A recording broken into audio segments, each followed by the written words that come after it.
I'm the founder of Silicon Valley Microfinance Network and work with Sarita in running that organization.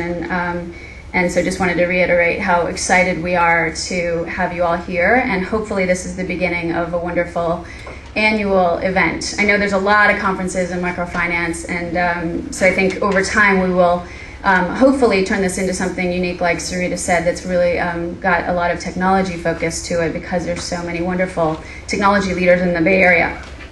But just to give you a quick overview, what we wanted to build is essentially a very, very simple, easy to use website where everyday people like me who have $100 or $1,000 or $10,000 to invest in microfinance securities could come to this site and search for investments that are interesting to them, make investments that earn them a return, but they also know are going, the capital is used to provide loans to the world's working poor.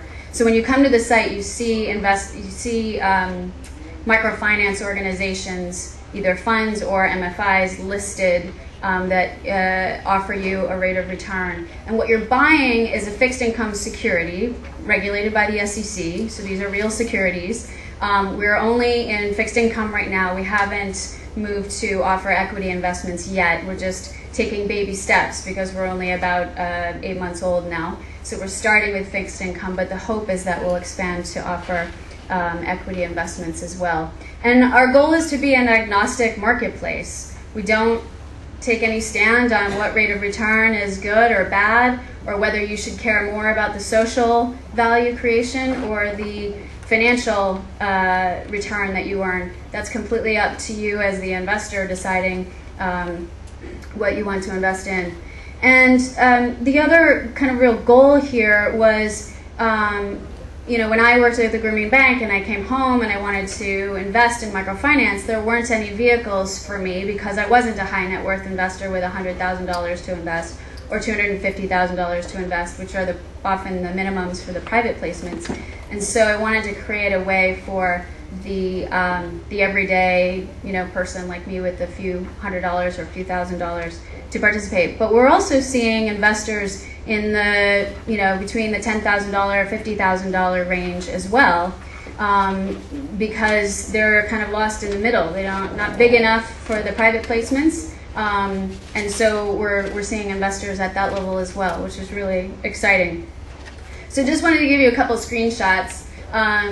So this is our homepage, and so you can see lots of different images of different borrowers and click through to invest in the organizations that support them. So we wanted to tie in the borrower stories because that's really important in helping people understand what the heck microfinance is really about.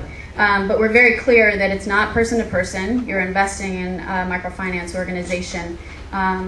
And we wanted to enable, you can see on the right-hand side, you can search on the level of poverty of the borrowers if you are socially motivated and don't care about the financial return, or you can search on the level of financial return that you would like if that's what motivates you, or you can search geographically. And we'll also be adding some operational metrics as well if you care about, you know, understanding more about the actual efficiency of the organizations. That's to come.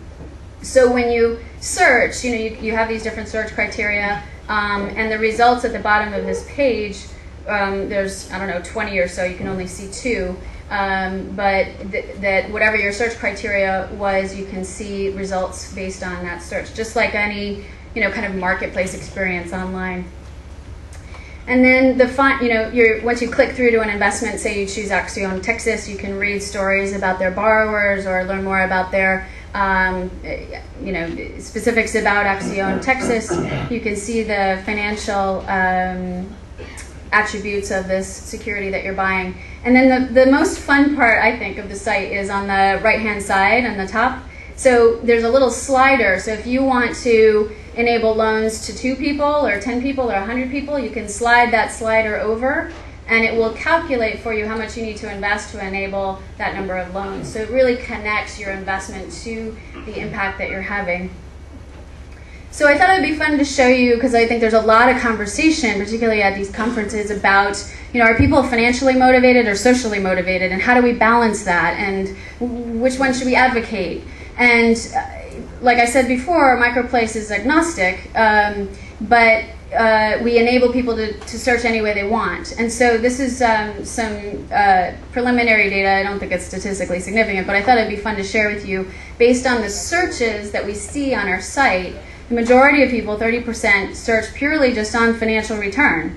That's what motivates them. And we have about 20% who purely search on social.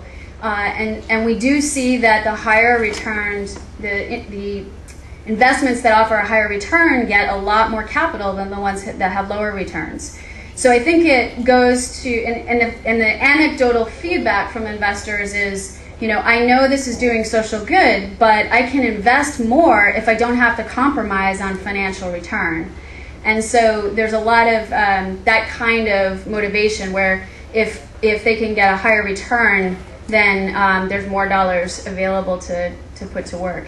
So I just thought that was fun to share. And I think just a couple of other points, and I know we're a little bit behind schedule, so then I'll wrap up. But we're just at the beginning of what we hope to become, and I think it's just fun to spend a minute thinking about the future. I hope that what MicroPlace evolves to be, and we're already seeing a little bit of this now, is a true marketplace where the microfinance organizations that are performing best are able to attract more capital because they can show great metrics, they can show great results in terms of the poverty that they've been able to alleviate, they can offer reasonable rates of return because they've been able to get scale or whatever it is, and that the organizations maybe that aren't performing as well aren't able to attract as much capital. So there's a real demonstration of a true marketplace evolving, and we're already starting to see that even in the first few months since we've launched, and we're just getting these search criteria going. So, and the one part I always forget to mention that's probably of interest is we were bought by eBay before we even launched. And so we're a wholly owned subsidiary of eBay, which is a wonderful blessing for a founder like me to have a social enterprise or social idea for a business like this nurtured by such a wonderful big company. And it's just been a wonderful blessing. But what it does mean is that we are about as lily white as you can get. We're a regulated broker-dealer, and like Elizabeth said, we've got extensive due diligence that Shari can probably attest to, having been through it with the Calvert Foundation. And so it essentially means we're regulated just the way a Schwab or an E-Trade is regulated as a brokerage, which is a big component to, I think, the credibility that we've been able to build already, even in the first few months of since our launch. So it's wonderful to be with you. I hope you have a wonderful time. Please let me know if you don't, because I'll connect you with Sarita and she'll repay your airfare. And thank you. It's just a wonderful thing to be here with such a great group of people. Many of you are my dear friends, and many of you who I will meet in the next few days will become my dear friends. And because of all of you, we will make a huge difference in this world in alleviating poverty. So thank you for all that you do.